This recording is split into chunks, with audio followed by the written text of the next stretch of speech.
जय जगन्नाथ सांग मैंने आपण मानक मोर यूट्यूब चैनल रेसु किचन रे स्वागत।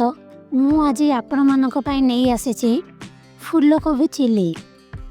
वीडियोटी आरंभ करने पूर्व आपण माने चैनल को सब्सक्राइब करके रखंतु एमिटी नुआ नुआ कुकिंग रेसिपी देखिबा पाई।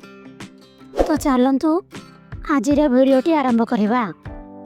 देखंतु मु एटी आधे किलो फूलकोबी को नहीं एबे फूलकोबी को पानी रे हलदी टिके मिसाई की धोई नेबा भल से। एबे गोटे कटोरी रे 1.5 चामच कॉर्नफ्लावर, 1.5 चामच चाउल चूना, हलदी गुंड, लंका गुंड, गरम मसाला, जीरा गुंड और लूण एवं अदा और रसुण एबे टिके पानी देकी भल से घांटी नेबा। देखंतु बैटर एबे रेडी हो सारी। एबे फूलकोबी को तेल रे छाणी नेबा।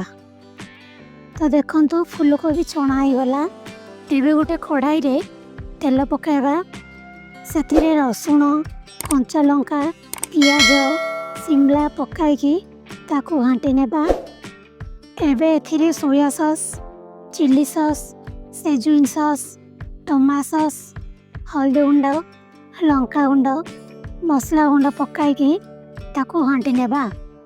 एबे सेठिरे छाणिकी रखिथिबा फूलकोबी को देई घांटी नेबा। देखंतु आपणक फूलकोबी चिली प्रस्तुत हो सारी। आपण माने भी थरे मो स्टाइल रे बनाई खांतु। एबे आपण मन को केमिति लागिला कमेंट करी जणातु। जय जगन्नाथ।